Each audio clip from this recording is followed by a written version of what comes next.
Check, check. 1, 2. There we go. 1, 2. Check. 1, 2. 2, 2. Check, check. 1, 2.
this out.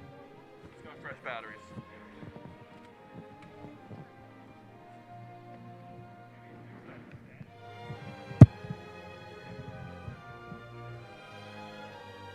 That should do it, dude.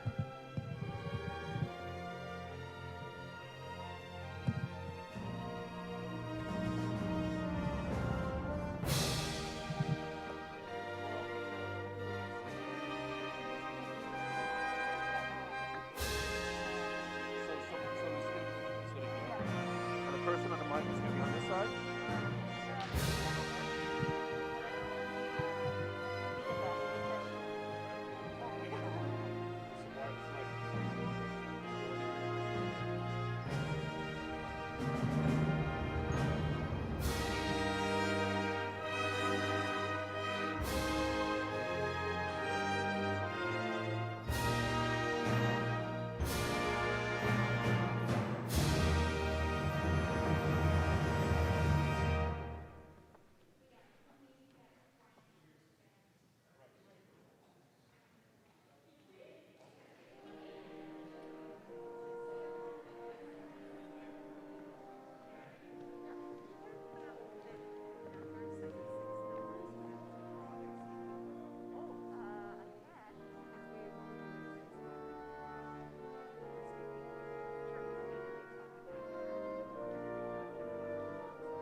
masks on? You can take off your mask. Okay, because can they keep them off the rest of the time? Because they are spaced apart. They're spaced apart. Okay, Donna's good, okay. All right. Yep. And Emily, where's Emily? Okay.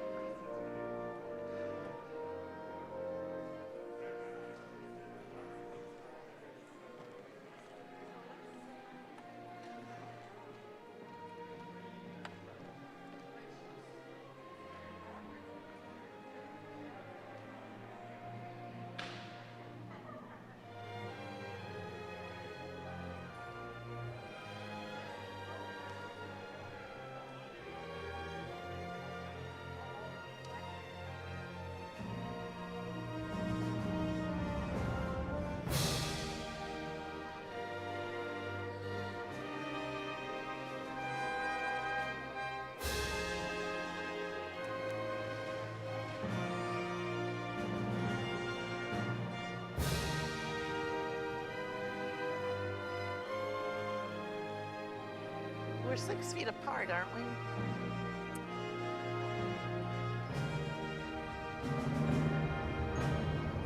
I think I'm gonna let you folks vote amongst yourselves about it. Oh, well.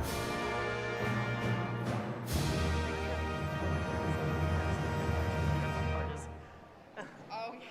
We'll chat outside the room. Yeah, so I was gonna say thank you for the work you're doing there, but I'm very much enjoying it, and I'm very much ready for it to be deployed. what's a short campaign? Yeah, I think, but we're getting older. Yeah, no, they are. Okay, so I'm getting the motion from everybody that don't want their masks on. Yeah. Okay, so you can announce that. So speaking order one. Hi. Hi there, I'm Emily. Oh, you're Emily. Okay. Nice to meet you. Good to meet you. So I'm wondering, for questions, Yeah. So I'm just trying to arrange my stuff here. Yeah. Go ahead. what you're thinking is someone has a question and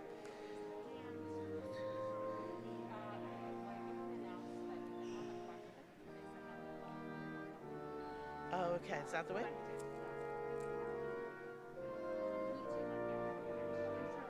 I have one desk but not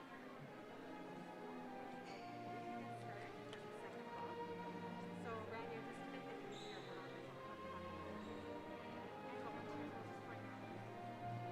Okay. Okay. John, Donna, everyone. Matt, mask. Okay. Just putting the names in order.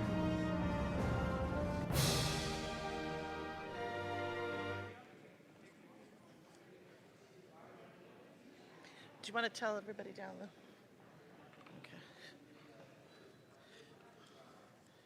Okay.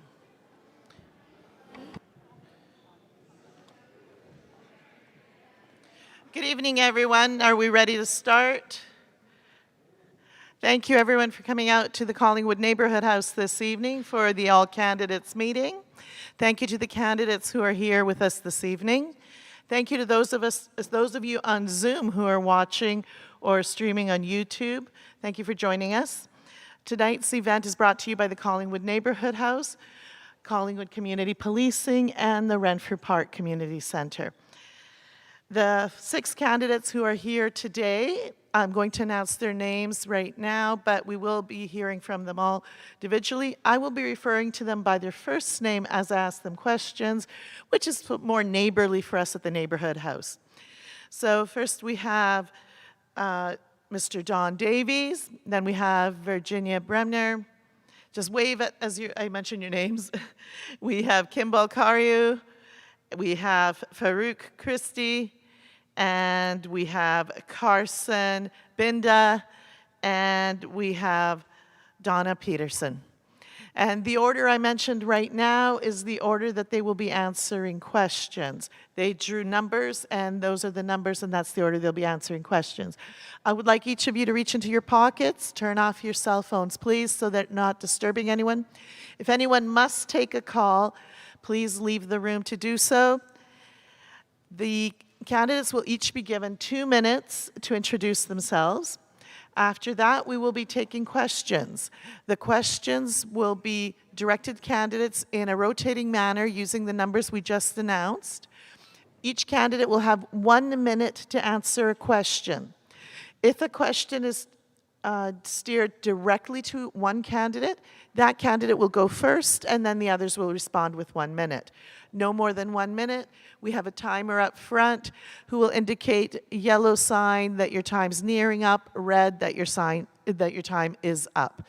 Please follow the time so we can allow as many questions as possible. The questions, if you have any questions, please raise your hand and a volunteer will come by and get the question from you. You can also go outside the room right now, and there's paper and sanitized pens if you'd like to ask one there. If you're on Zoom, please write it into the chat. We do have somebody collecting those, and we did get some that were pre-emailed.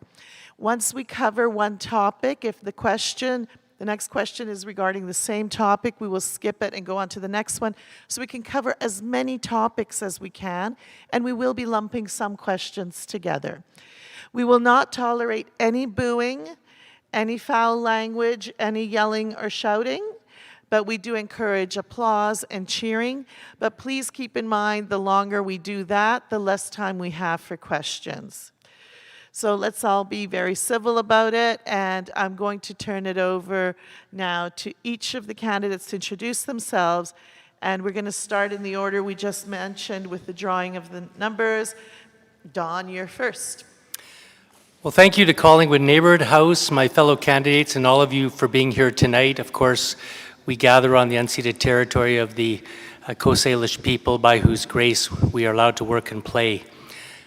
I think Canada is one of the most remarkable countries in the world. It's a multicultural society energized by people from every nation on earth, dedicated to democracy, diversity, and equality.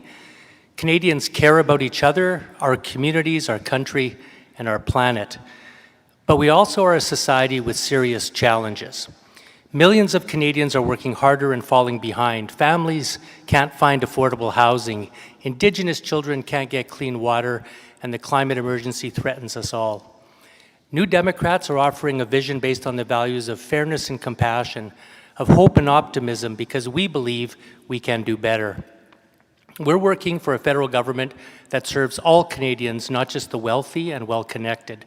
For housing to be treated as a human right, and to build the hundreds of thousands of affordable units Canadians so badly need. For head-to-toe healthcare, so everyone gets the medicine, dental care, and mental health support that they need with their health card, not their credit card. For bold, urgent action on the climate crisis and the transition to the green jobs that are Canada's economic and environmental future. For Indigenous justice and true reconciliation. For the courage to deal with Canada's other epidemic, the opioid crisis, by adopting rational policies that treat addiction as the health issue it truly is. For affordable childcare, support for students, and dignified seniors care. For a progressive tax system, help for small businesses, and a strong and fair economy. My friends, for too long we've had a federal government that thinks the status quo is good enough. For too long, the rich have had their prime ministers. We think it's time you had yours. If these are your values and aspirations, I invite you to join with me on September the 20th. Thank you.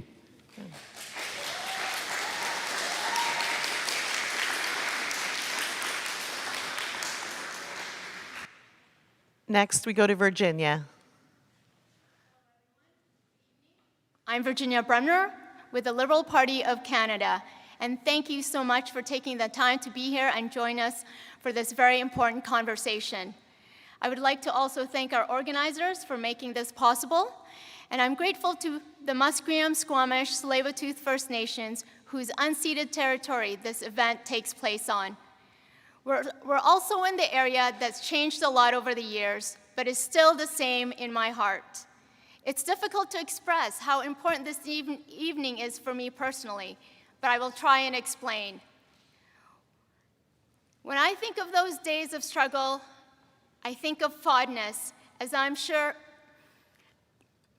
excuse me, it's difficult to express, but when I think of the struggles that I've gone through, coming here at the age of 7, working by the time I was 12 years old, and by the time I was in high school, I had 2 jobs. When I think of those days, I think of it with fondness, as I'm sure all of you value the trials that made you who you are today.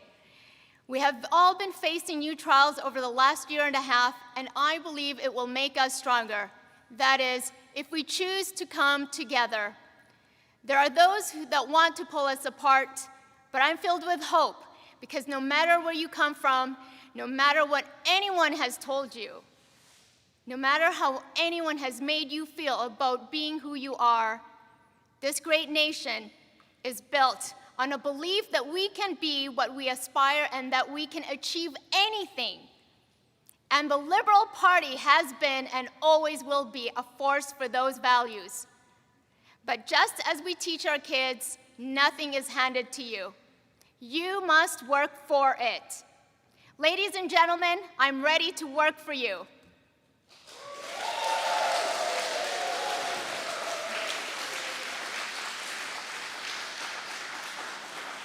And next we're going to go to Kimball. Thank all the residents of Vancouver Kingsway who helped nominate me to run here again.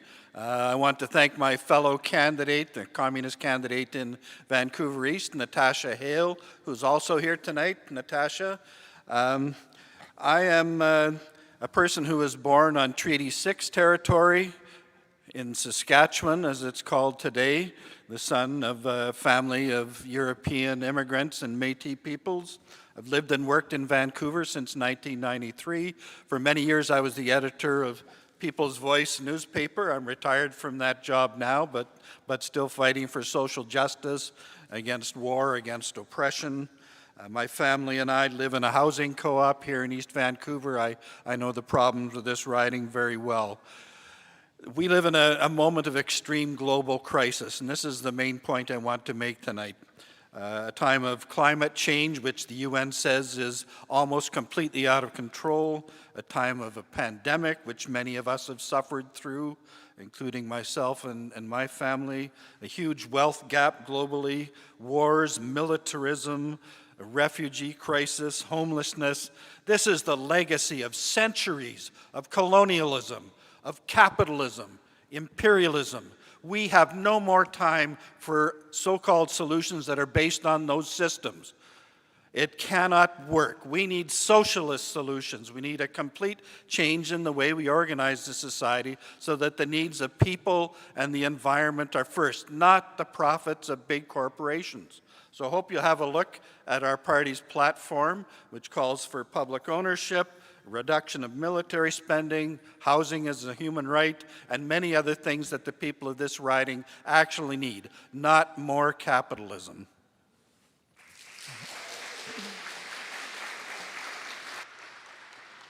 Thank you. We're going to go to Farouk next. Good evening, everyone. My name is Dr. Farouk Chishti. Thanks for taking the time being part of this event, and I would like to thank the organizers as well as my fellow candidates who are running for this. I'm grateful to be speaking from the unceded territory of the Musqueam, Squamish, and Swallowtooth people. We are at a unique point in our human history, and at this point, we cannot deny the fact that we have been unkind to nature. And as a scientist entering politics, and for the past 2 decades, working on these impacts and seeing them intensify and only cause more havoc and damage globally, I was highly motivated to enter politics for the sake of changing policies that have been touted to have some effect, but have not been practiced, commitments that were flouted, and Canada has all these great natural resources, talent, but its government has, and its successive liberal and conservative governments have to reflect on their lack of action over these years. And of course, with the pandemic, with all these systemic inequities that we are facing now due to a system that is not working, the time is ripe for change. And I want to be part of that movement. The Green Party has a great platform. It's bold, it's ambitious, and it's not for the faint-hearted, because it is for the new movement and the new direction towards sustainable growth and development, which means letting go of our destructive ways. Thank you. I hope you can join us. Thanks.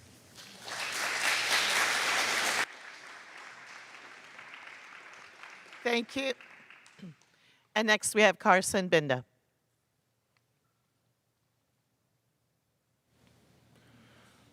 Good evening, everyone, and thank you all not only for joining us tonight, but for the tremendous support I have seen from each and every one of you at the doors and over the phones over the past month.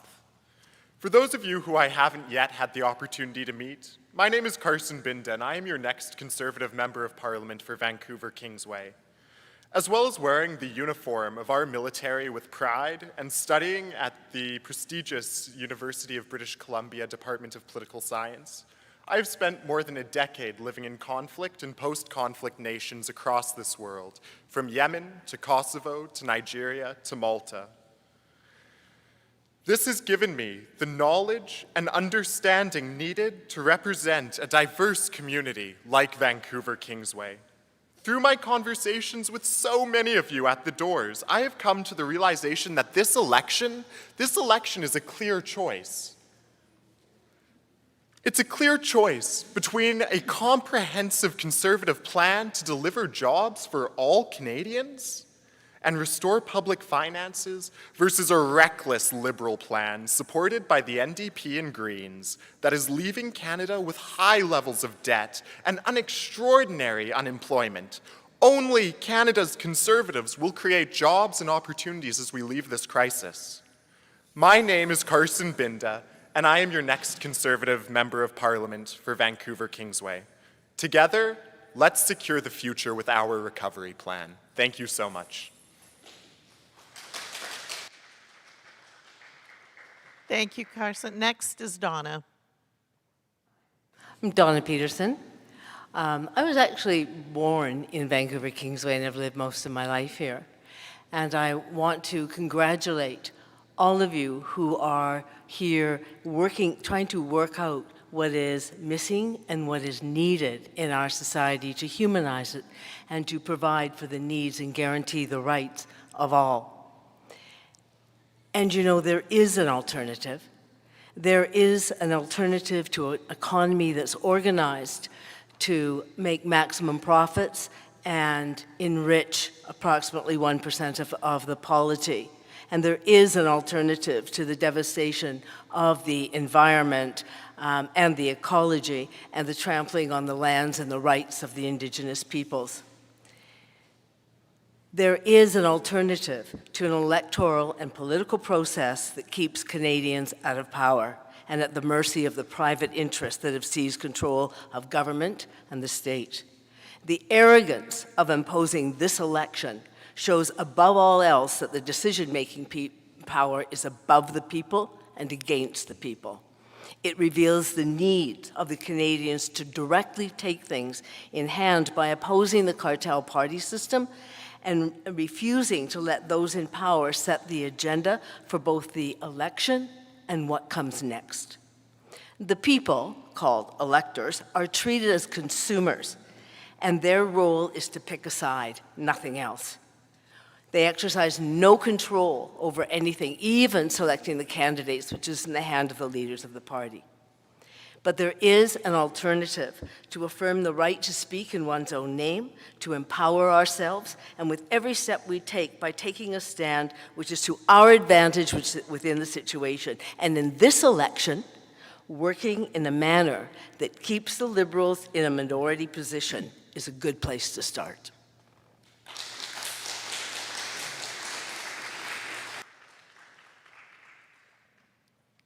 Thank you to all of the candidates for the introductions. We're not going to go to the questions. Again, we will rotate the questions so that everybody has a chance to answer. Everybody has 1 minute to answer, but I would ask of you that you think about whether you need the full minute, and if you focus strictly on the question being asked, not on another topic, so that we can cover as many questions as possible. Really good questions have come in through Zoom, through the group that is here, and through email. And again, to those on Zoom, if you'd like to ask anything, please do so through chat. Anybody here would like to ask a question, please do so at the table outside or put your hand up and someone will come to you. Again, please keep your phones off. Thank you. And we're going to go right to the first question. We're going to start with Dawn in this one. As a first-time voter in Vancouver Kingsway, I'm concerned about the climate crisis and how my future will look. But I'm also concerned about my job prospects. How do we transition to a green economy without damaging our economy? And we start with Don. Well, first of all, I want to say that I think the climate crisis is the foundational issue of our times. I think it represents an existential threat to all species. And I think we all understand the dire warnings of the Intergovernmental Panel on Climate Change means we have to take bold action now. I believe that the unique contribution of the New Democratic Party is that we believe that social, economic, and environmental justice go hand in hand. So we've been advocating for a just transition for this very reason, recognizing that the effects of climate change fall disproportionately on workers, women, and marginalized groups. We have a suite of policies to address this.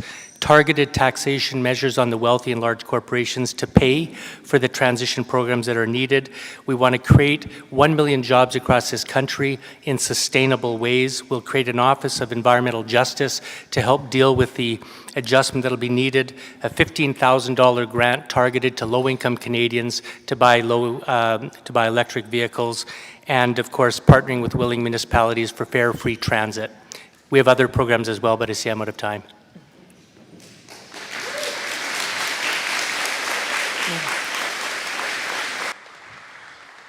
We're going to go to Virginia.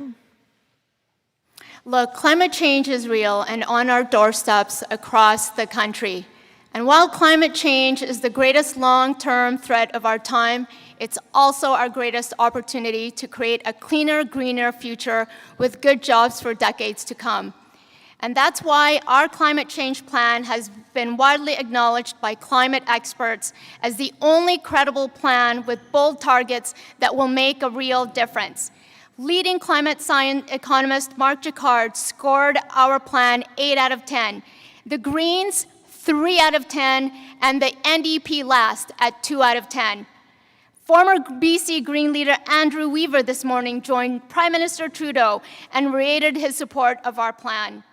GreenPAC also has endorsed many of my colleagues. The NDP has failed to protect old growth forests in BC, and I was there to announce $50 million in funding to help them, First Nations and industry, and the cutting.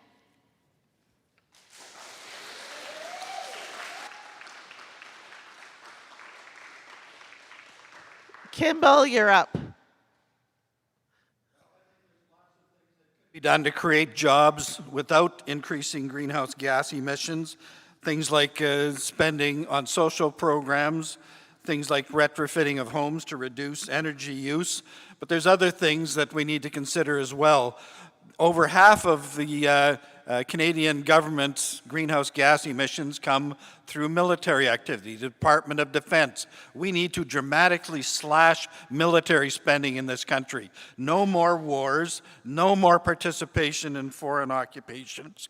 We need to, instead of buying 88 new fighter jets, we need to put that money into renewable energy programs. We need to stop buying pipelines and running them across Indigenous territories.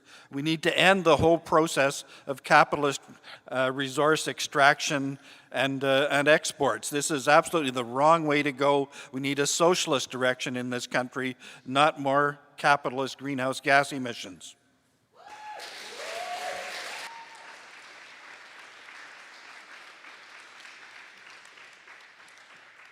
Farouk, you're up. Yeah, thanks for the question. And I would like to say that our vision goes beyond Canada. We want to prevent warming to 1.5 degrees centigrade, and that's why we are aiming for 60% emission and going to net zero as quickly as possible before 2050, because it's our fair share. Canada has been emitting 21% beyond the 1990 levels, and again, both in the Conservative and the Liberal government. So we have to step up that action, and we have a just plan to get rid of the fossil fuel industries with green renewable technologies, including green transportation, electric vehicles, and that will open up jobs. That will open up the new green economy and an opportunity for Canada to lead. Right now, we are actually one of the worst polluters on the planet. So we have that vision of changing that. Thank you.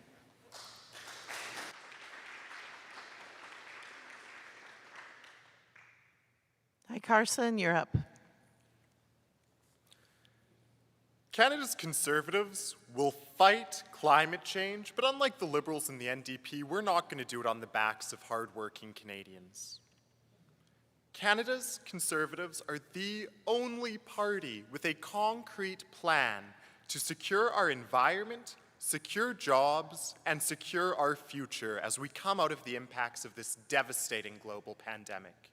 Independent analysis conducted by Navis Research found that our plan would effectively achieve the same, if not better, emissions results than the government's current plan in 2030.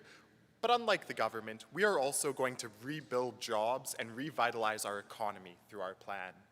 Through our low-cost carbon savings account, Canada's Conservatives will work with all provinces, work with our provincial partners to implement and innovate a national personal low-saving carbon account. And next we have Donna. Positing jobs in the economy against one another is a false dichotomy. It's done to set people at one another's throats and incite passions so nobody can talk to each other and sort out what needs to be done, to look at what's what and where to go from here. If we look at what the direction of the economy is, if we develop it in the interests of the people that live here and the workers, we are not going to have a problem with the ecology. As Carrie was saying, the military spending, it needs to stop. We can't continue to be integrated into the United States economy and its strategy of wars and endless wars for global hegemony. The direction needs to be to provide for the people that live here. We can't have Trans-Canada pipelines that the people don't want, the Indigenous people don't want, and don't serve our interests. Thank you.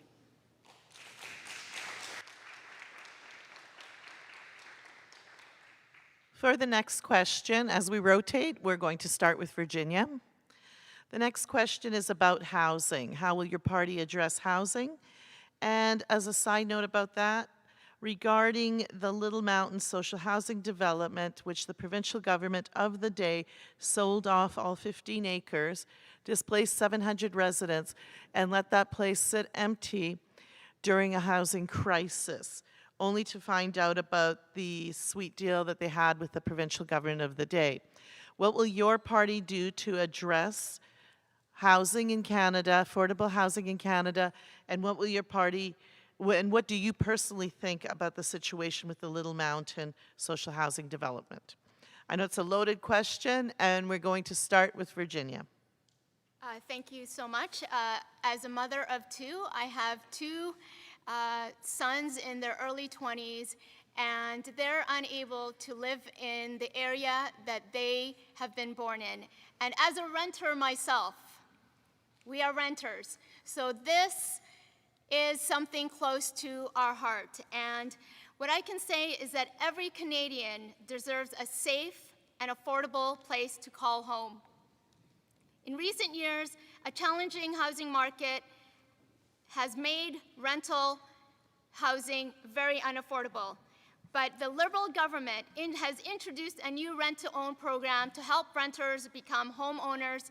We've helped Canadians under 40 to save $40,000 towards their first home with tax-free first home savings grant account and improve the first-time home buyer incentive. We're here to also build 1.4 million new homes for Canadians.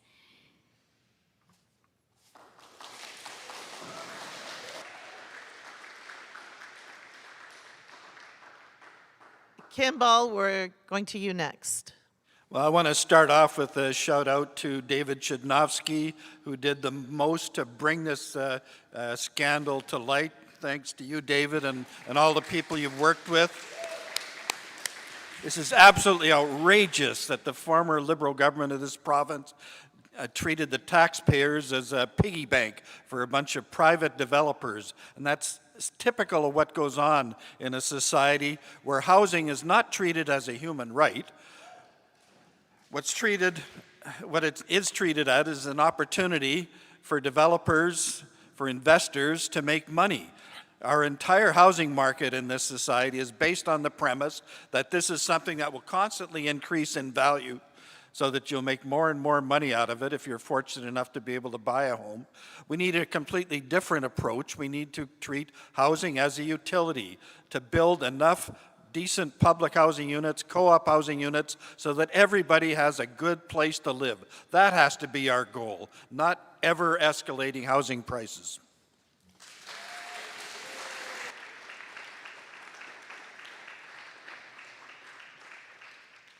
Farouk, you're next. Yes, housing is a human right, and we have been, again, caught up in commercialization and profits. And so the Green Party would like to make a systemic change at the core of the Canada Mortgage and Housing Corporation by its mandate to shift towards supporting the development of affordable, non-market and cooperative housing as opposed to its current priority of supporting Canadian lenders to de-risk investment in housing ownership. And this is, again, a systemic change we need because flipping is what's happening in the Little Mountain, as well as other candidates like Talib and others are doing that, and so we need to stop that practice by actually helping people. So for us, that's where we are trying to target at the level of changing mandates of certain institutions that are actually perpetuating this inequity. Thank you.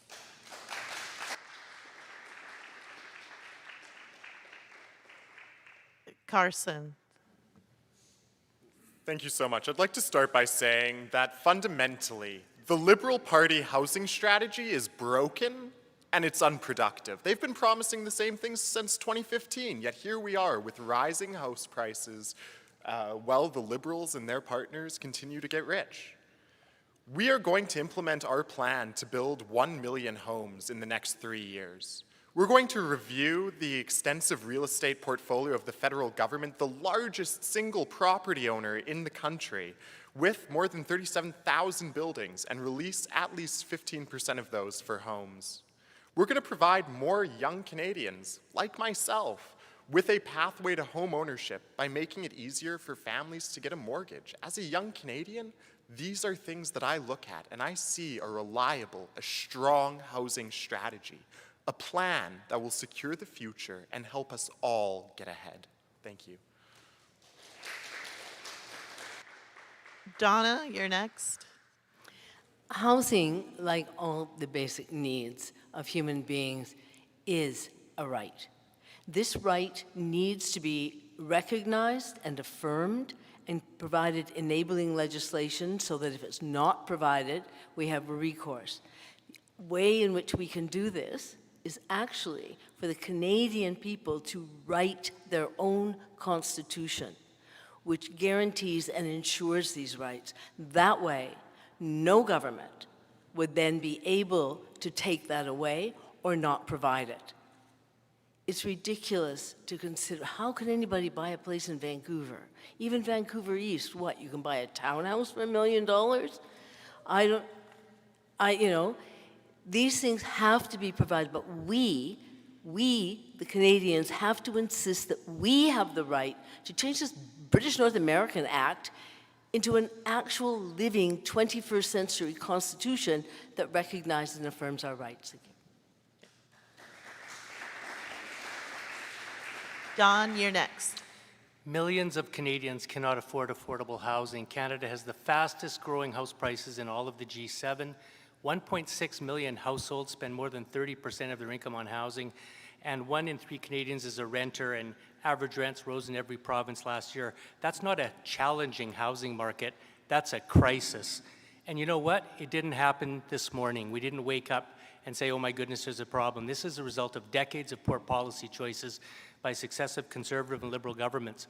I was there when the Harper government transferred the Little Mountain, 15 acres of publicly owned land, to the BC Liberals, who then sold it to a Malaysian billionaire and gave them $211 million of interest-free loans for 18 years.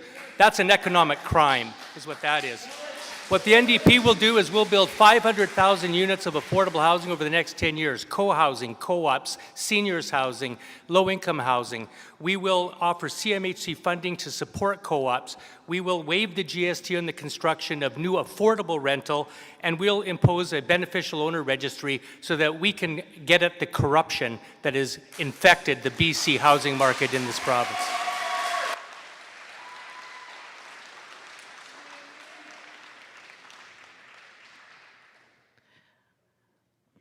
Thank you, everyone. The next question, a little shorter than the last one. And we're going to start with Kimball in this one. What are you going to do to help lower our phone bill?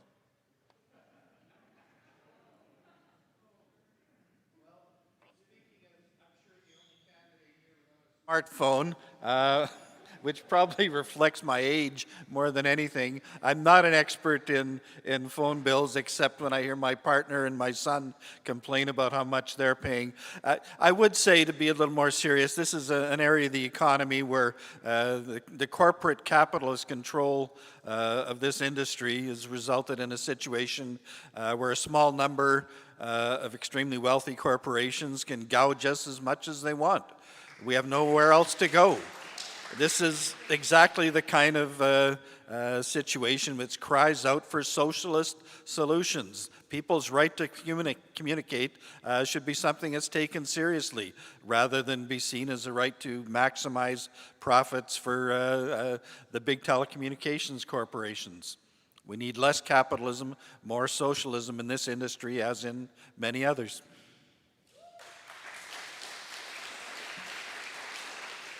Farouk? Yes, I would say that we are for ending these monopolies that are causing a few to actually profit off and make more than is necessary, and to promote communication as a human right. We want to involve more businesses, more entrepreneurs to actually enter this in order to reduce the burden on consumers right now, who are beholden to only a few who, again, use this capitalist architecture to make profit and are unquestioned by the governments that support them. Thank you. Carson? Thank you. I want to start by saying that Canadians pay some of the highest cell phone and internet rates in the world, and that's unacceptable. Access to internet, both from your home and your mobile phone, is a crucial service, like so many of us have seen and realized during the past 2 years. Justin Trudeau, he still hasn't delivered on his commitment to give Canadians a break on their cell phones, but Canada's Conservatives, we will always take the side of consumers. A Conservative government will focus on lowering cell phone bills for Canadians by promoting competition and improving access across our country. We will look at allowing international telecommunications companies to provide services to Canadian customers, but only if their home countries provide the exact same treatment for Canadian companies. We want to build up digital infrastructure to connect all Canadians to high-speed internet by 2025, ensuring that we all have reliable access to internet, regardless of if we live in an urban center like we do here in Vancouver, Kingsway, or out in the country. Thank you.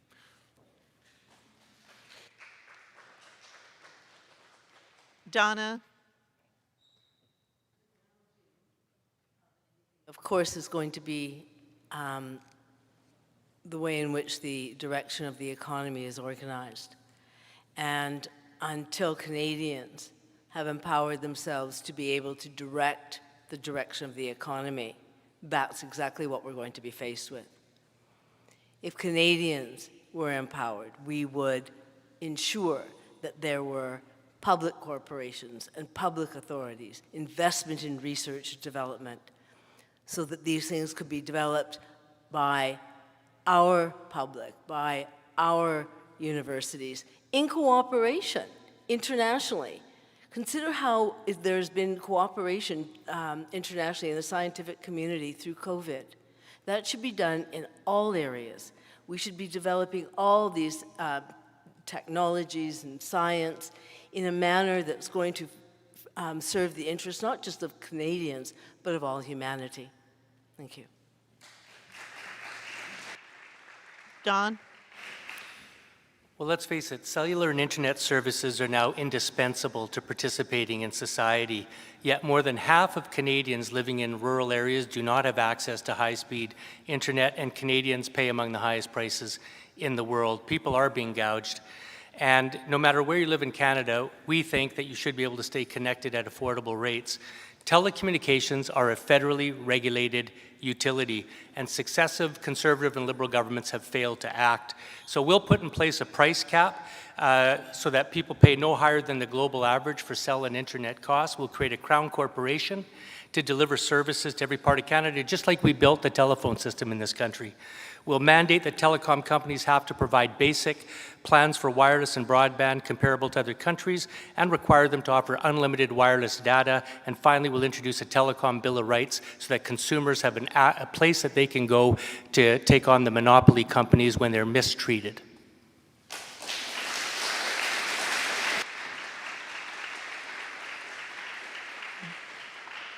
Virginia. Phone is important, but I think in order for you to even have the opportunity to buy a home, you need a job. That is why the Liberal Party supported over 8 million working Canadians who lost their job as a result of COVID-19 pandemic with a Canada Emergency Response Benefit. This benefit provided $2,000 a month to help workers pay their bills, put food on the table, and support their families. We've supported over 880,000 businesses through the Canada Emergency Business Account, with over 550 businesses approved for the 20,000 expansion. And we've supported over 450,000 businesses and over 5.3 million jobs through the Canada Emergency Wage Subsidy, with almost $75 billion in total support.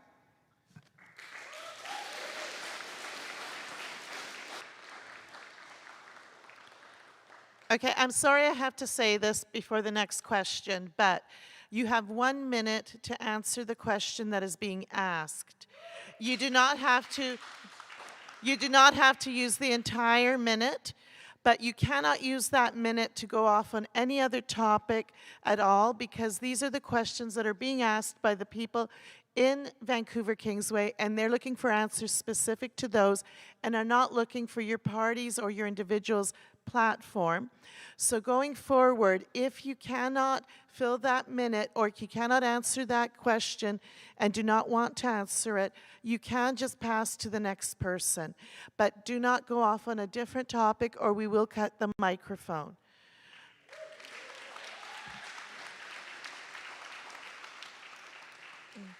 Again, having said that, I still do want to thank the candidates who are up there. It's not an easy task to run for office. It's not easy to put your name forward and to put your face out there and your family through what it takes to be in a campaign or to actually be elected.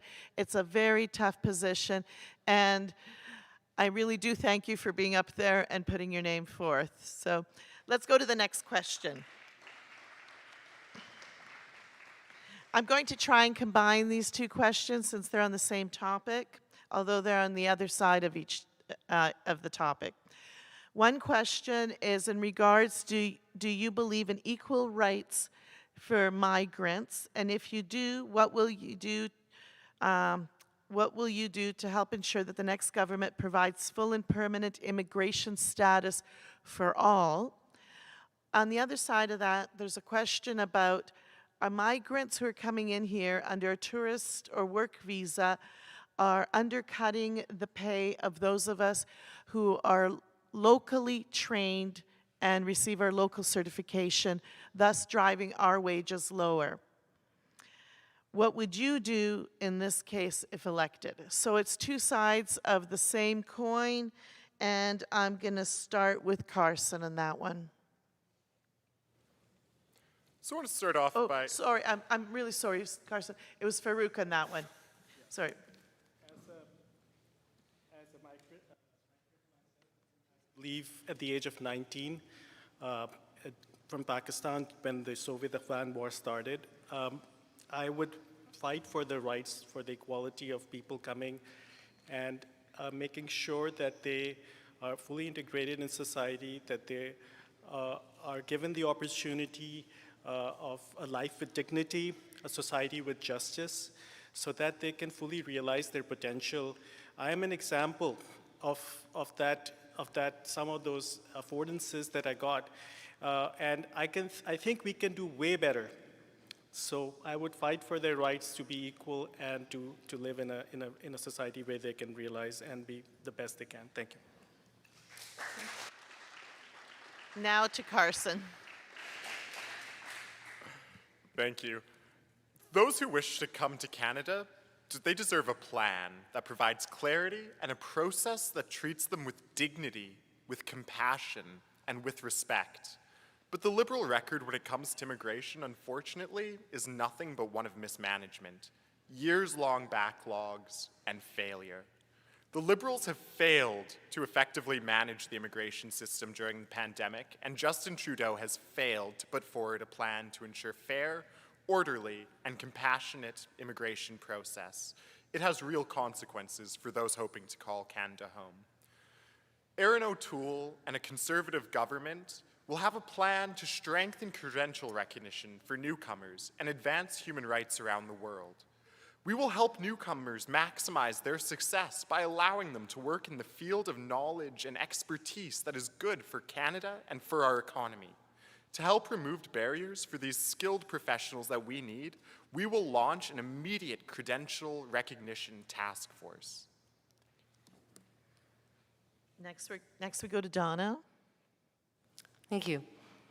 No one is illegal. Migrants, they're good enough to come here and work. They're good enough to be given all the rights of citizenship. Although we have to admit that even having the right of citizenship doesn't guarantee you food, clothing, shelter, healthcare, education. So that needs to be changed. We might want to consider that those who own multi-mansions and all kinds of other things that you don't need just to live and work, that maybe they shouldn't be granted citizenship. But we do need to change the direction of the economy. We need to ensure that the rights of all are recognized and affirmed. Thank you. Don. Well, Canada is a nation of immigrants. I don't believe that they undercut our society. On the contrary, I believe that immigration makes Canada stronger, and welcoming new talent and energy from around the world builds our communities and boosts our economy. But Canada's immigration is too slow and unaccountable. I know that firsthand. Too many new Canadians are waiting years to reunify with their families, and highly educated people cannot work in their fields of training, costing them and our economy. The NDP believes in a Canada where newcomers and applicants can rely on a fair, efficient, and transparent process. So an NDP government will make family reunification a top priority, expand the family class beyond just your children, parents, and spouse, provide a pathway to citizenship for temporary foreign workers. If you're good enough to work here, you're good enough to stay here. And expand and correct the caregivers program. Bring your spouse and children with you, and will negotiate nation-to-nation treaties to recognize foreign credentials from respected universities and institutions and training institutes around the world to get those people working in their chosen professions.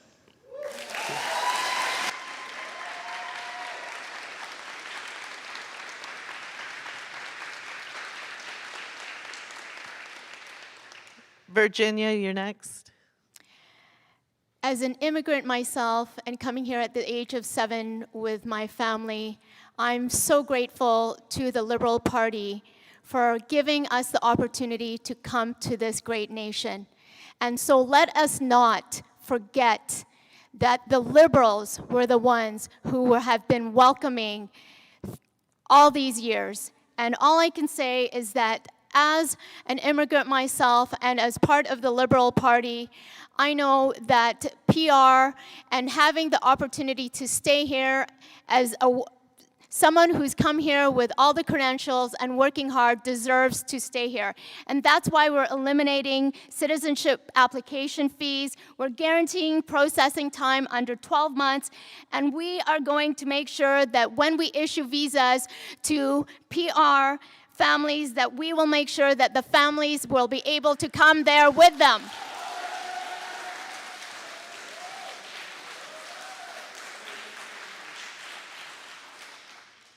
Kimball.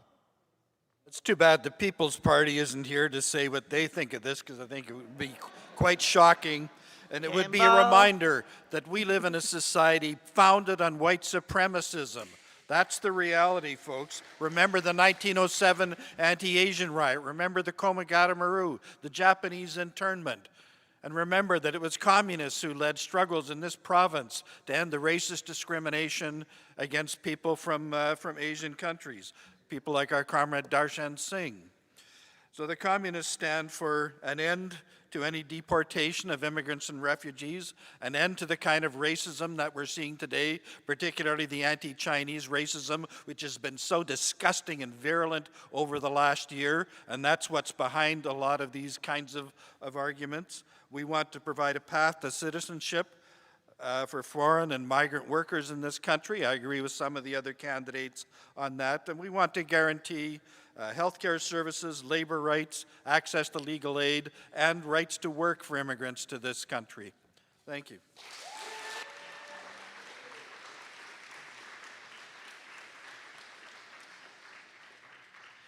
Next, we're going to start with Carson on this question. I'm going to combine two questions here. There are a lot of questions coming through, and I really would love to cover as many as possible, so we're going to combine where possible.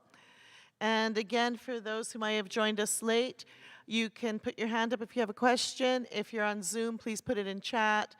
And if you want, there's also paper outside the room with sanitized pens. So this is about healthcare. We've got a lot of questions in healthcare, so I'm going to try and start with a few here. This one I'm going to combine. What is your party's plan on the ongoing nurses shortage across Canada? The end of the pandemic is nowhere in sight, and nurses are burning out and leaving their jobs, creating an even bigger shortage. And I'm going to combine it with the other question is, mental health challenges have risen during COVID. What do you think should be done to address them? I know both are big questions and they deserve their own minute, but we're going to try and see if we can combine them here. Thank you, Carson. You're first. Thank you so much. I want to say that mental health and Canada's Conservatives' Mental Health Action Plan is the only serious attempt at tackling this issue, which has been stirring in the hearts of so many Canadians since before this pandemic started and exacerbated with the pandemic. We will address mental health crisis by recognizing that mental health is healthcare and making historic investments to help those in need. With Canada's Mental Health Action Plan, your Conservatives will massively boost health transfers to the provinces by at least 6% annually, doubling the Liberal commitment and representing nearly $60 billion more for healthcare over the next 10 years. We are going to work closely with the provinces to invest in mental health care as a priority, with the goal of providing enough funding through health transfers for an additional 1 million Canadians to receive mental health treatment every single year. We are also going to encourage employers to add mental health coverage to their employee benefit plans, or boost their coverage by offering a tax credit for 25% the additional costs of mental health coverage for the first 3 years.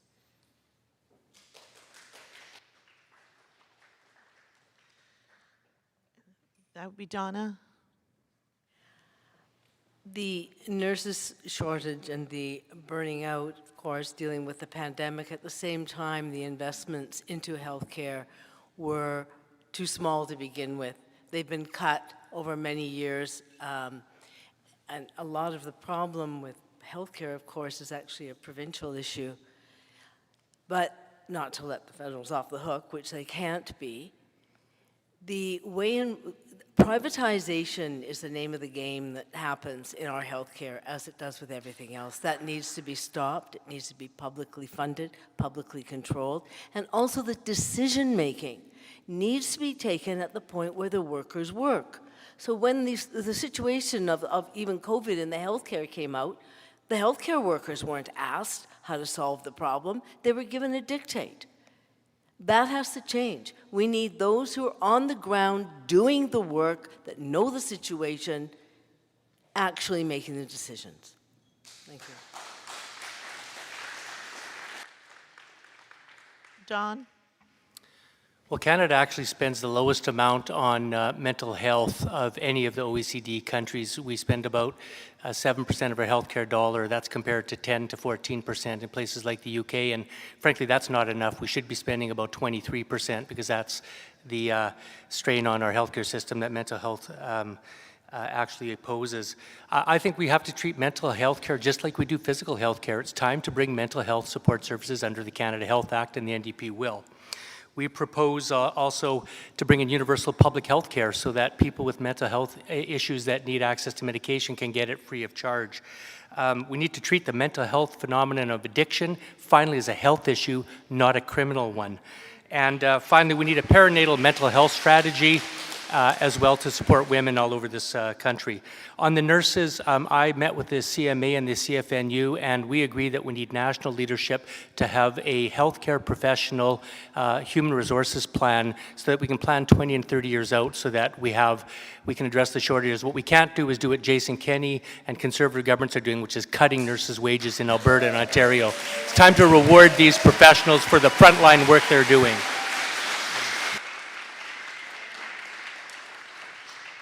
Virginia? I think I'm the only one on the stage tonight who's actually worked on the front lines.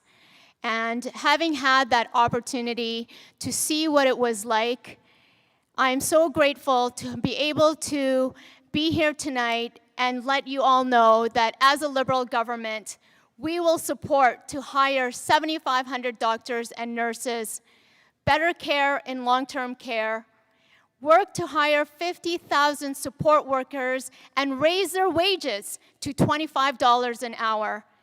Publicly accessible mental health care programs, action to address the opioid crisis and make it easier for people with problematic substance use to access treatment.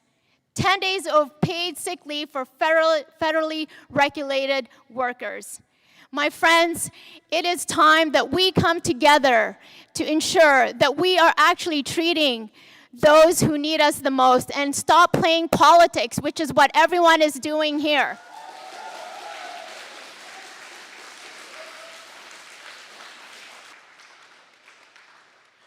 Kimball?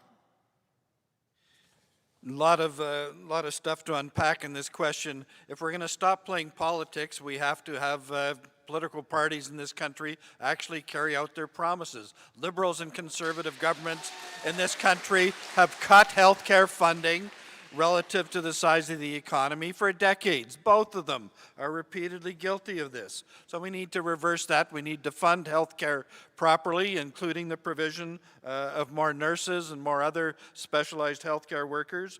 We do need to put mental health as part of the expansion of Medicare, which should also include pharmacare, long-term care, dental and vision care. These are all things that are an essential part of everybody's health. So we need a fundamentally different approach to this and not simply promises on the campaign trail.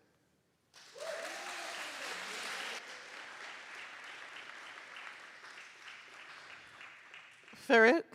Yes, the Green Party promises to actually expand universal coverage to mental, dental, pharmacare.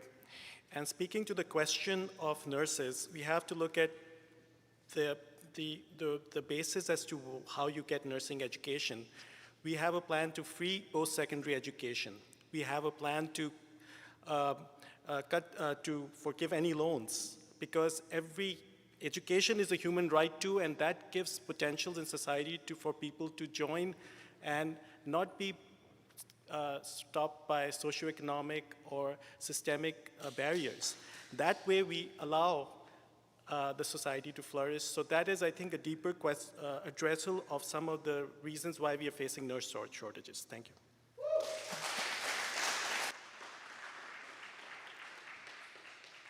We're on to our sixth question. Donna, you'll be starting this one. I'm going to combine, I've got 4 questions here that I'm going to try and combine as they're on the same issue. The current Prime Minister has befriended Ethiopian Prime Minister who's committing genocide in Tishrei, Ethiopia. Will the Canadian government, if you are elected, will your government and your party condemn these atrocities and this brutal psychological warfare and ethnic cleansing of the people of Tigray?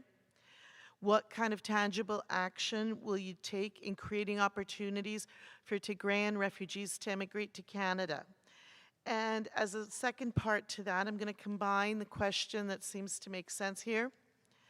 Does your party support getting out of military alliances like NATO and NORAD? So again, I'm just going to say it's kind of a 2-part question. The first part is to do with the befriending of Ethiopian Prime Minister and what is going on in Ethiopia with the Tigray minority there. Their access to becoming Canadian or refugees in Canada, and Canada's commitment to alliances such as NATO and NORAD. So quite a convoluted question. Donna, you've got a minute. You're starting. All right, I'll start with NATO and NORAD. Canada needs to get out of these military pacts, the military pact of NATO, and to dismantle NORAD, which integrates Canada into the US war economy, and its strategy to dominate. The US interferes in almost every country everywhere around the world. It undertakes coups, it reorganizes economies, and is meddling quite severely in Africa at this time.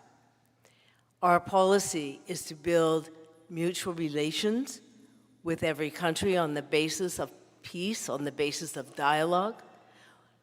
No country should be dictated to. It's up to the people in the country to determine their direction. And if another country is interfering, they need to be stopped. We can't carry on with the so-called rules-based order where the US dictates the rules. We need to follow the UN Charter and implement international law. And all refugees are welcome. Don? Well, thank you. Yes, I know the situation in Tigray is something that's received almost no attention in the media, and certainly I think Canada's silence in the face of widespread killing that's going on there is fully lamentable. You know, in terms of foreign policy, I have to tell you, I haven't seen much difference between the Liberal government in terms of foreign policy and the Harper government's approach to foreign policy, and I think that has to change. I think Canada's at our best as a middle power when we're working for peace, when we're using our forces for peacekeeping, when we're helping countries with international development. We should base our foreign policy on respect for human rights, on respect for the rule of law, and for democratic development. You know, right now Canada is selling arms to Saudi Arabia, who's using those arms to commit genocide in Yemen. These kinds of issues in the Horn of Africa and Northern Africa ought to be condemned by Canada, and we should chart an independent foreign policy from the United States and use our goodwill to help achieve peace in this world, not add to the misery and killing that's going on.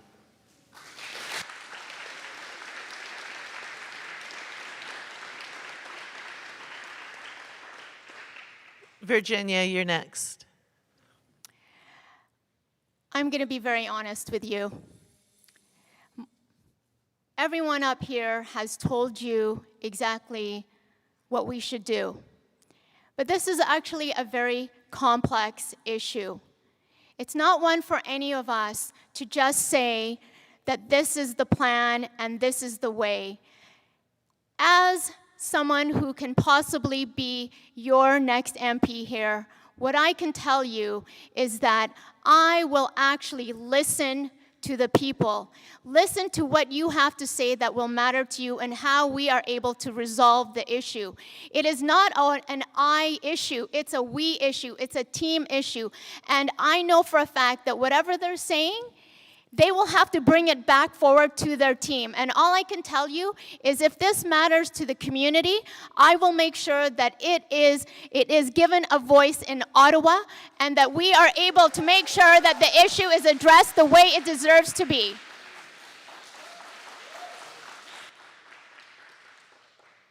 Kimball.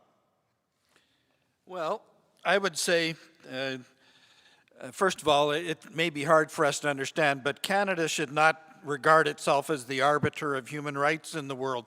This is, after all, a country which is founded on the occupation of unceded Indigenous territories to this day. And for us to think that we need a powerful military to go around the world settling problems in other parts of the world, spending $25 billion a year doing it, this is absolutely wrong. We need to cut military spending. We need to get out of the business of pretending that we are the ones who are going to settle problems in the rest of the world when we are still human rights abusers on a major scale right here in this country. So yes, we need to get out of NATO and NORAD. We need to drop the policy of so-called humanitarian intervention, which basically means killing people on the other side of the world in the name of saving people on the other side of the world. This is a policy that has to end.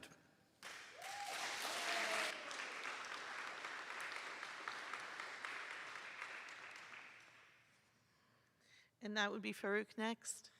If there's any reflection of bad foreign policy, it was this election that was called in the midst of the Afghanistan crisis. And so there's no vision on the part of the Liberal government right now to understand their connection to what's going on. And this alliance or this friendship with Tigray again looks really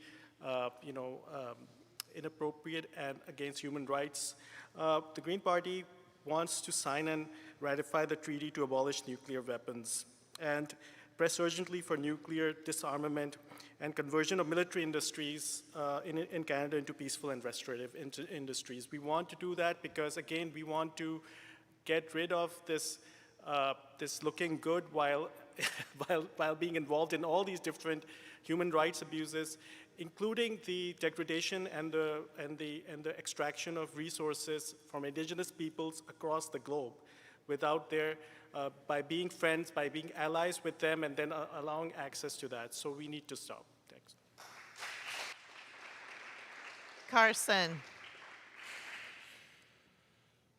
Canada needs a safe and orderly approach to immigration and allowing refugees to claim their status in Canada. For those people fleeing violence and persecution across the world, Canada can be a safe new home for you. And that includes all those people facing persecution in Tigray. Regarding the Canadian Armed Forces, as a former officer in Canada's military, I have been shocked at what's happened under the Liberal government. Either Minister Sajjan or Prime Minister Trudeau are misleading Canadians about the Canadian Armed Forces sexual misconduct cover-up, and who's telling the truth? Both Prime Minister Trudeau and Minister Sajjan have a habit of giving Canadians false information, especially when it comes to ethical issues. The Liberal culture of misleading Canadians is something that Justin Trudeau has ingrained into his very government. Canadians deserve the truth, especially when it comes to our men and women in uniform.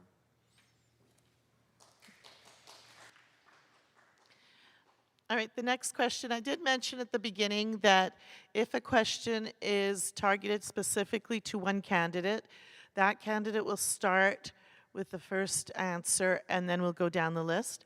I have managed to make it so that even though, Don, it was going to be your turn anyway, so this one is targeting you with the question.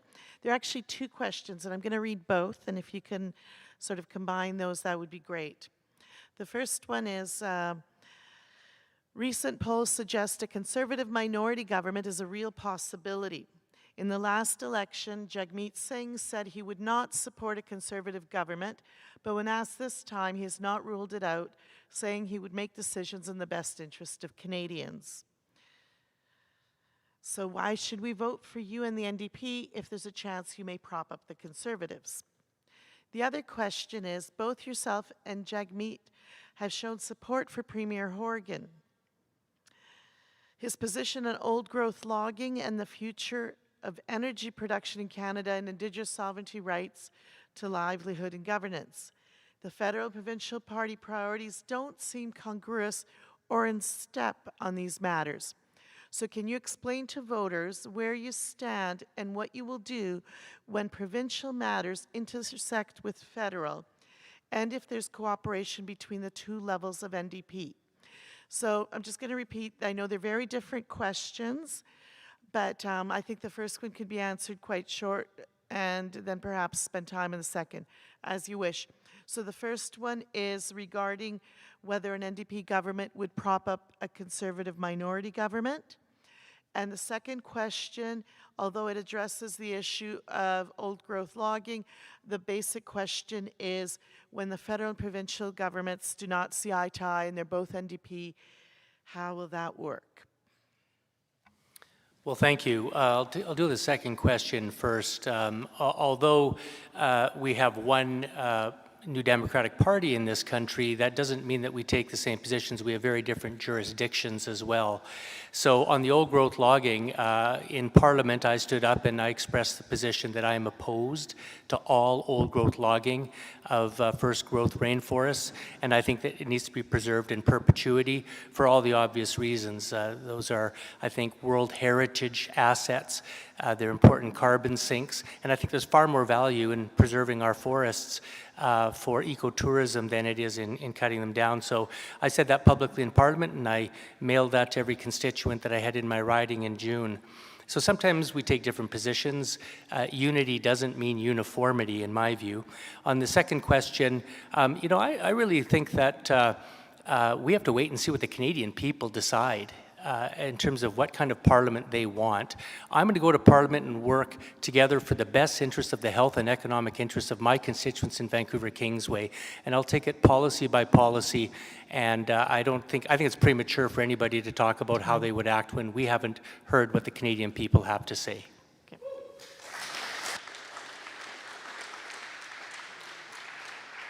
I'm going to ask all candidates to please keep an eye on Emily, our timekeeper, as well.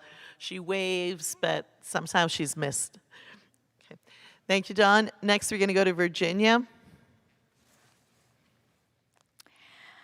I think we need to really take a good look at what's at stake in this election.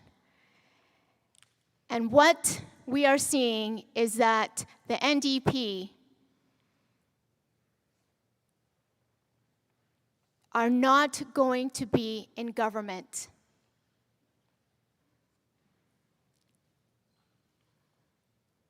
And if that is the case, what people are saying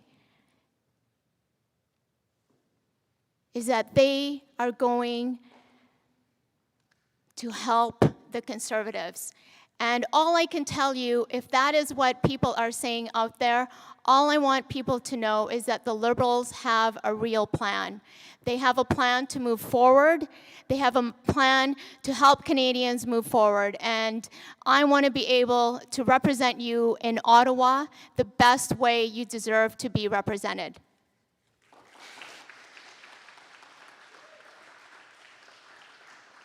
Kimball. I just can't help myself. Thinking back a few years, does anybody here remember the last time a Liberal was elected in this riding?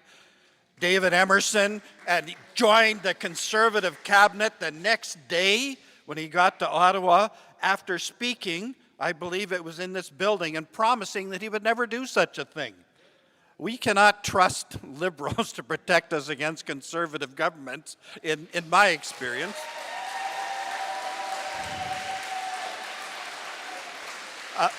A couple other things. I can guarantee you no communist member of Parliament in the next Parliament will support a Conservative government. Not going to happen. The third thing I'll say, our party is opposed, just talking about environmental issues, we're opposed to the Site C Dam, we're opposed to the logging at Ferry Creek, we're opposed to any of these things that are destroying the environment of this province. We think there should be a different set of criminals going to jail, not the heroic people who are defending the old growth at Ferry Creek.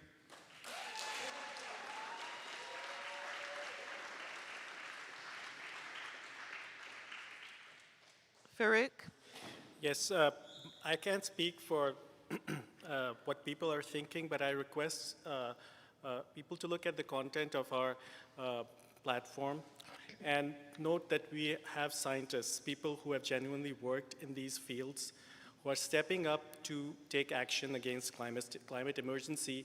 My own gripe with NDP is that they haven't really stood up, even if somebody believes that they're wrong, stood up to the logging that's going on, the LNG that is being subsidized that will, of course, cause a lot of emissions. And all of that, again, has to be addressed at the state of climate emergency with parties actually probably collaborating with each other, but first of all, acknowledging it at the level that they are being inconsistent between their policies. If Jagmeet Singh goes and says he's fighting climate, he cannot actually be inconsistent with what's happening here, which is wrong. Carson. So I'd like to reiterate that this campaign, it's a clear and simple choice. It's a choice between a comprehensive, extensive conservative plan to deliver jobs for each and every one of us while restoring public finances versus a reckless liberal plan supported by the NDP, the Bloc, and the Greens that will continue to leave all of us with high levels of debt and unemployment. With the Conservatives, you'll get Canada's recovery plan to secure jobs, health, and Canada's economic future. We will secure jobs by recovering more than 1 million of the jobs that Justin Trudeau lost us during the pandemic within 1 year. We will secure accountability by enacting brand new anti-corruption laws to clean up the massive mess we've been left with in Ottawa. We will secure mental health through our Canada Mental Health Action Plan. We will secure our country by creating strategic stockpiles of essential products, and we will secure our economy by balancing the budget over the next decade. And Donna. Difficulty is that we are not decision makers, we're not sovereign. The political party in power, they're the sovereign. They decide. How can that be? How can these 19th century arrangements supplant what's required in the 21st century when we all have a vote? But our vote accounts for nothing. We just get to what? Choose what party is in power. They get to say what they want and do what they want. There's no holding them to account. We need to change that situation if we want to change the conditions in Canada and can take any stand toward the advancement of humanity worldwide. That's why we need to rally and affirm the call of no political parties should stand for government. The candidates need to be chosen by the constituencies to represent a program that they themselves set. Thank you. Now, I've got a series of questions that were addressed to Virginia, and Virginia, you're starting the next round. These are somewhat specific to your career. So when it comes to the others answering these questions, I would ask that you refrain from any personal attacks and talk about the issue at large, and that we refrain from any personal attacks on this one.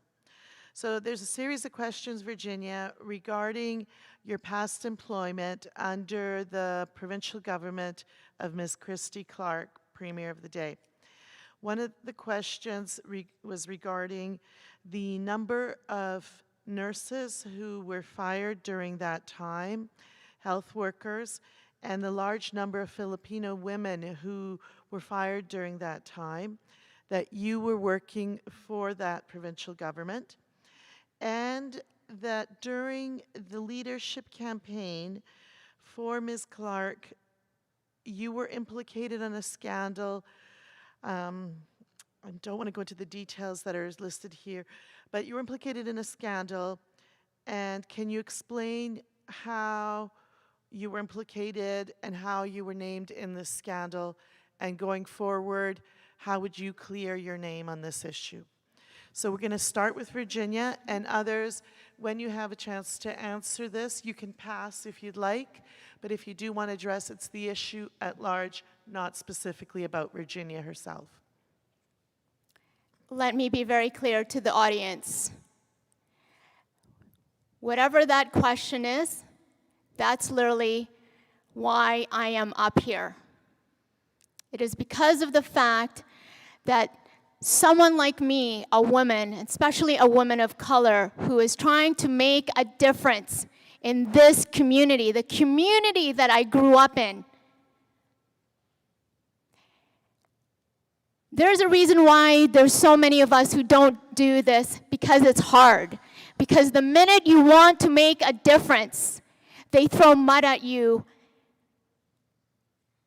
They make you feel little, and they make you feel like you don't belong. Now, I don't care what political party you are, but that is unacceptable. So on September 20th, ladies and gentlemen, I am up here because I want to represent Vancouver Kingsway the way it deserves to be.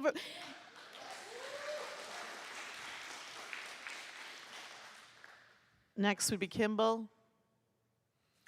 Well, I was one of the people who was out in the streets protesting against Gordon Campbell and Christy Clark from day one when they were firing thousands of healthcare workers and teachers across this province and making the most disgusting, disparaging remarks. Think back to what the Liberals said about healthcare workers in this province and what they said about teachers. I think that's answer enough to this question. Farouk? I don't know if I was implicated in anything, but I went back to Pakistan actually as a professor, and I stood up against the establishment, the military establishment. Developed this Department of Space Science, which was geared towards addressing climate change, disasters and stuff like that. But when they switched to weapons, yes, I actually became really unpopular when I stepped down, gave up tenure, and went back to Canada. Carson? The last several years have taught us that the Trudeau Liberals simply don't believe that the rules apply to them. At the height of this pandemic, they gave nearly $1 billion to a charity that had paid hundreds of thousands of dollars to the Prime Minister and his family. They accepted illegal gifts from organizations that lobbied their government. They interfered in the judicial process to help a well-connected friend, SNC Lavalin. Ladies and gentlemen, only the Conservatives can bring strong anti-corruption laws to Ottawa to prevent the type of ethical destruction that we have seen under Justin Trudeau and his Liberals. Donna? The ripping up of healthcare contracts and the laying off of thousands of healthcare workers is just unacceptable, reprehensible. And anyone who doesn't and didn't stand up to oppose that when it was happening has to carry it. We say our words and our deeds, they match. And you have to take a stand. Well, somebody mentioned about the healthcare workers getting $25 an hour. When they ripped up those contracts, it was like in about 2003.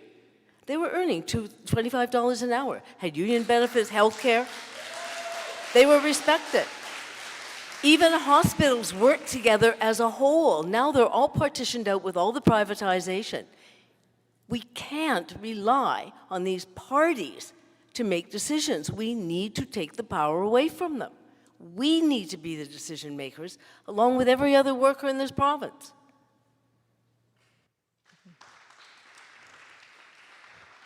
Don?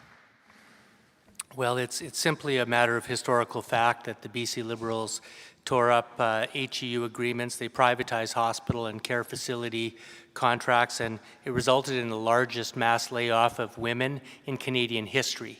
Largely Filipino women, by the way. Thousands of families were thrown into great financial hardship. Many are affected to this day. It took decades to correct. I was really pleased to see just a week or two ago the BC NDP government brought 20 contracts back in-house. And you know, I was a labor advocate. I recently walked the picket line with the hotel workers on strike. I'm glad to see that was resolved today. Over a year, they walked the picket line. You know, it's time for governments to stand up for working people. I was in the House of Commons when the Trudeau government ordered Cup W workers back to work, when they ordered the Port of Montreal workers back to work. This is not a government, the Liberals or the Conservatives, by the way, who ever stand up for the right of organized labor in this country. Anybody who believes that those two parties will stand up for working people and organized labor is mistaken. Only the New Democrats will do so in Parliament, and that's what I'll do if I'm fortunate enough to earn your right to represent you again.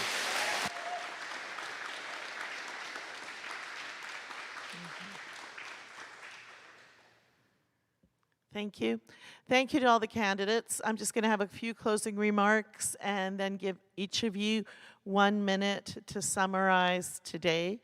I'm going to say there were a lot of really good questions we did not get to and topics that I really wish we would have heard about. And some of them, just to give the candidates an idea of what questions remain, if you may want to include them in your final remarks. A lot of questions about health care, the rights to clean water for every Canadian, and when would that be happening? Inclusion of LGBTQ, student tuition, electoral reform, what to do regarding St. Anne's and the First Nations appeals there, that the government's appealing, the women's issues, Indigenous women and missing women, and several other topics here that we did not cover. So those are some of the topics that are really important to this community, and I apologize that we just didn't have enough time to cover everything, but I think the candidates did a great job. I was asked to introduce myself. I forgot. I'm sorry at the beginning. I did not introduce myself. My name is Rania Hetziwanu, and I've grown up in this riding, and I've been a part of the neighborhood house for many years, actually coming on about 20 plus years now. And it's always exciting to see how many people put their name forth. I'm hoping that the candidates here today can stay a few minutes and chat with people who might want to talk to them. If not, their information is accessible. You can reach out to them. There's still a few more days of campaigning if you would like to talk to them. So in closing, thank you to the 3 organizations that sponsored this, the Collingwood Neighbourhood House, the Collingwood Community Policing, the Renfrew Park Community, and all of you here. Thank you for coming out. Thank you to those of you on Zoom who joined us. Thank you to those who emailed questions in advance. Thank you to the candidates. We're going to go in reverse order at this point for the closing remarks, and we're going to start with Donna.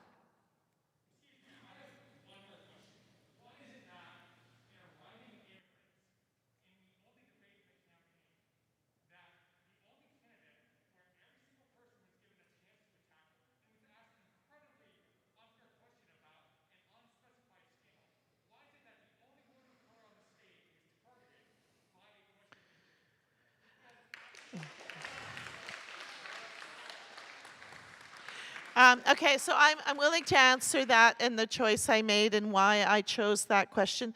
There was actually several questions that were addressed around that topic that were much harsher, and I chose to tone down in how I asked that question to the candidate and give her the opportunity, just give me a second, and give her the opportunity. And also I asked that anybody else from the candidates refrain from personal attacks. At the same time, she was not the only one.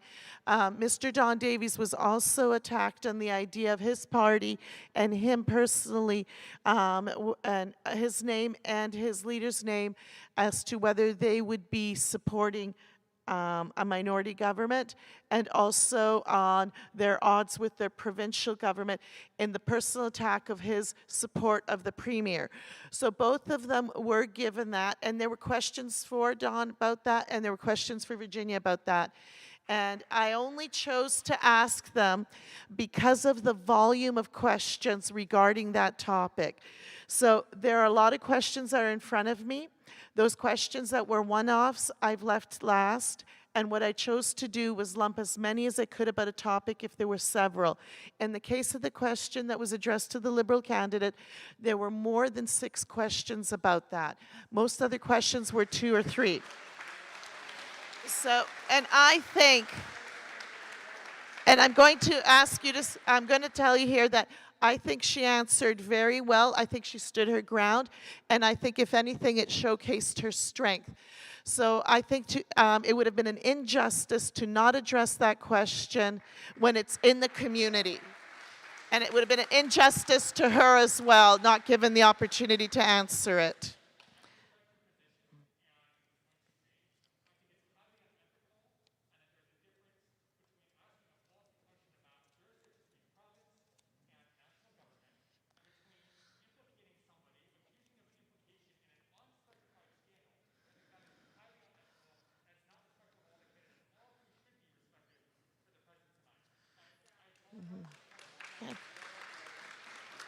I apologize if that is the way it was felt. I felt that the candidate did a great job answering it when it was a very tough question, and it came it came from so many people.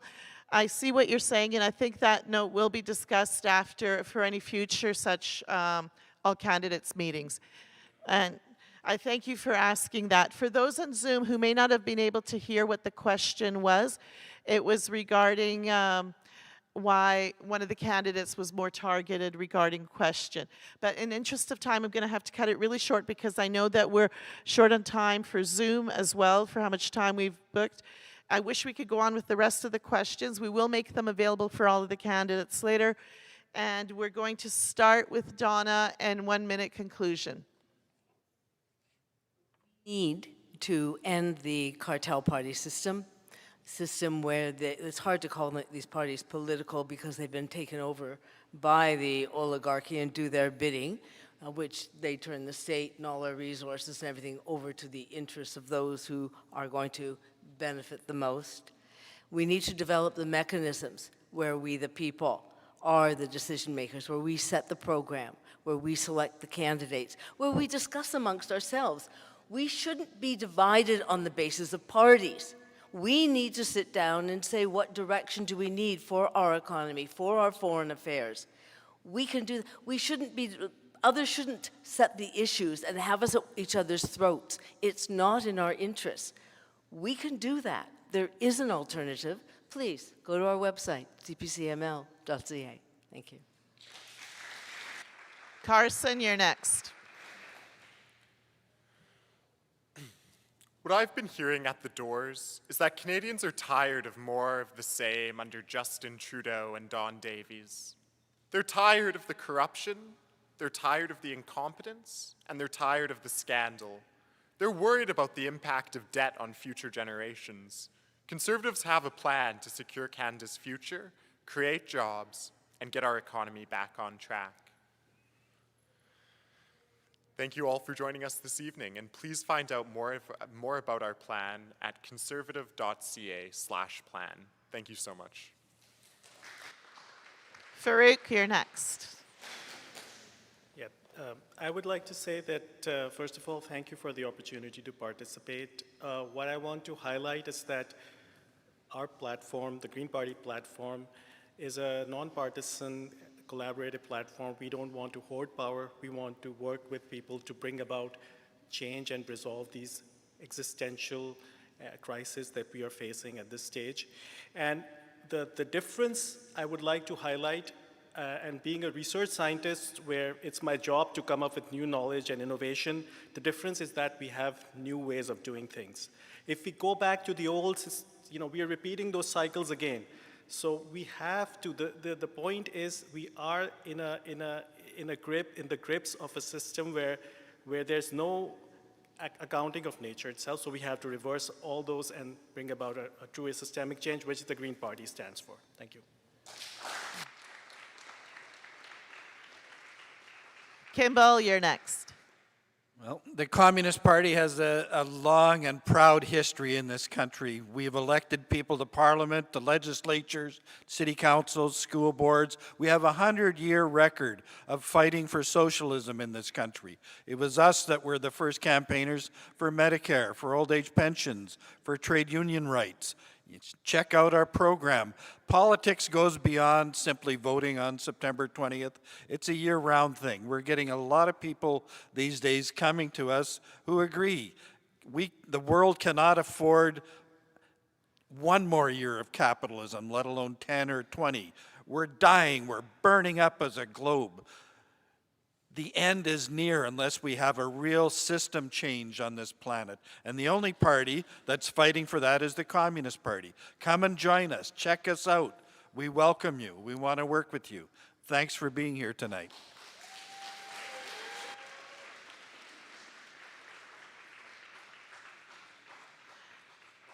Virginia, you're next. Thank you to all the organizers. Thank you to everyone for being here. You know, I've been inspired by all the support and encouragement I've received over the last several weeks. The truth is that someone like me, we've always been made to feel like it's too much to ask to dream so big. We've been made to feel that a voice in government is for others to have. But it's not true.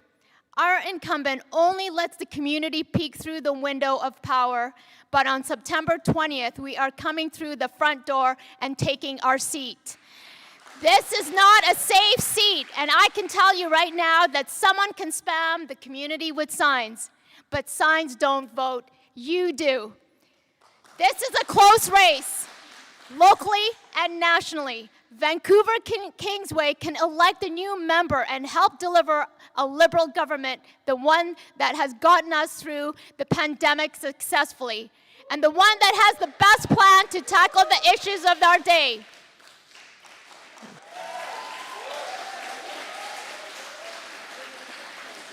And next we have Don. Well, I'd like to thank my fellow candidates for sharing their views and everyone who attended for your contributions to our democracy. You know, every election is an opportunity to assess where we are as a nation and how we're doing as individuals. It's a chance to have our say in what kind of society we want to live in. If I'm privileged to represent the people of Vancouver Kingsway in Parliament, I will work every day for a Canada that works better for every Canadian. As we continue to struggle with a global pandemic, I think it's more important than ever to work together, put the health and economic interests of Canadians first, fight against the forces of division, and stay united. I know that no party has a monopoly on good ideas, and I'll continue to work cooperatively across party lines to find solutions. One last bit of optimism. The last time Canada had 2 consecutive minority governments where the NDP held the balance of power, we got Medicare, we got old age security, and we got the Canada Pension Plan.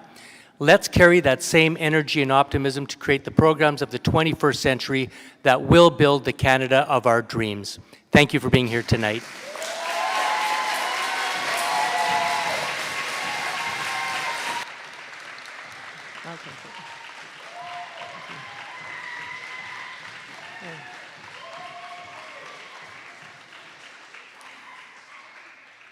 Thank you to all the candidates. One thing I forgot to mention to everyone, Election Day is Monday, September 20th. Please mark that down. It's a shorter campaign period, so you may have been thinking it's further along. Please keep in mind, as you speak to any candidates, COVID rules still apply, trying to stay about 6 feet apart where possible, and keeping masks on. Thank you, everyone.